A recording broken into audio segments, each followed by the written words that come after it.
tout de suite, on poursuit en continuant d'aller au théâtre avec vous, Emma Scali. Bonjour Emma. Bonjour Cyrielle, bonjour Charlotte Bonjour. Gabri. Alors aujourd'hui, et parce que Charlotte, vous jouez en ce moment au théâtre Le Pic à Montmartre, non loin du bateau Lavoir et du fief de certains impressionnistes, j'avais envie de vous parler d'un spectacle.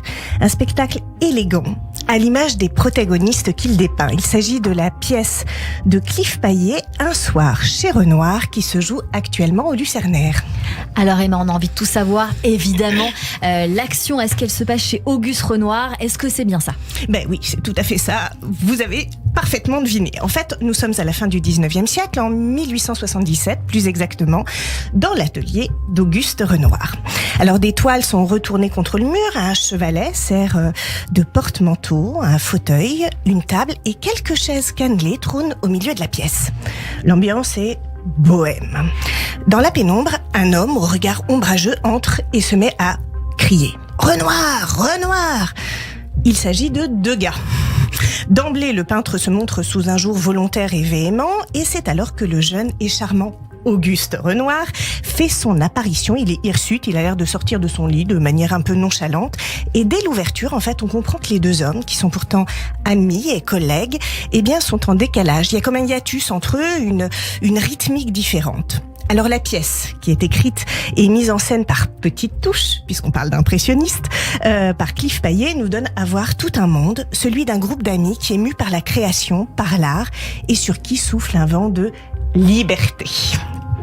Mêlé de dissensions aussi, c'est pas toujours très simple tout ça. Alors au cours de cette soirée, en fait, les peintres préparent leur 3e exposition indépendante. Les 2 précédentes ont été des échecs assez cuisants, et les critiques et les chroniqueurs de l'époque, j'ai envie de dire, considèrent les œuvres de ces peintres avec dédain. Alors, parmi eux, il y a Caillebotte, qui est insouciant, il y a Lumineux, Monet, le lumineux Monet, et puis Berthe Morisot, qui est une femme forte et qui doit s'imposer, elle aussi, dans un milieu d'hommes, et ce n'est pas facile. Bref, les artistes débattent sur la nouvelle direction à prendre, et aucune décision ne fait l'unanimité, tout comme la présence d'Émile Zola, qui dérange, et qui en réveille certains autres.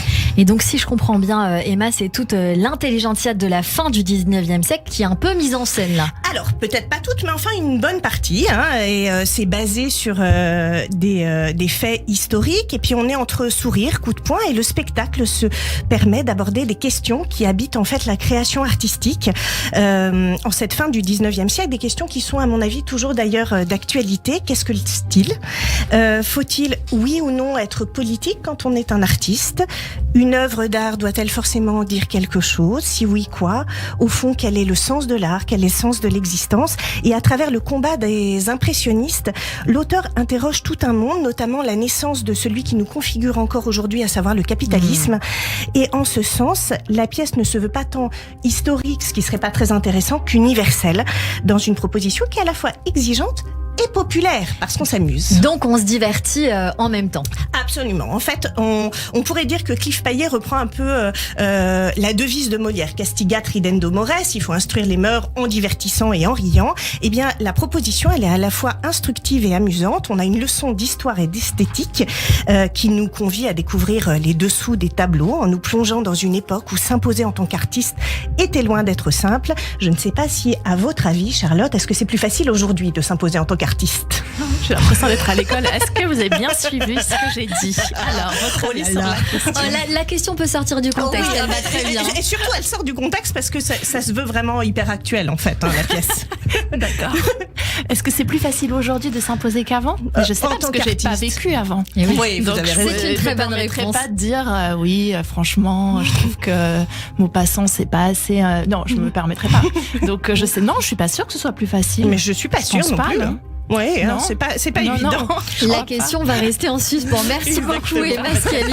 Je rappelle qu'un soir chez Renoir se joue actuellement au Lucernaire, aussi très joli théâtre, dans une mise en scène de Cliff Paillet, du mercredi au samedi à 19h, le dimanche à 16h, et ce jusqu'au 11 juin. Et vous, Emma, vous avez en préparation 2 spectacles. On retrouve aussi votre actualité de comédienne et d'auteur sur votre compte Instagram Emma Scali officiel. Et je rappelle ce dernier livre, Série sur le divan. À la semaine prochaine, Emma. Merci beaucoup.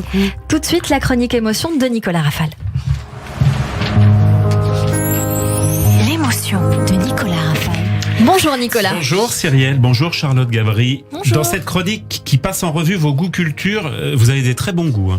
Non, parce que, non mais moi je me suis bien amusé en la mettant sur pied. On démarre en musique, ça vous va? C'est parfait. Allez, en musique. Et là, le titre magique dans la famille Luciani.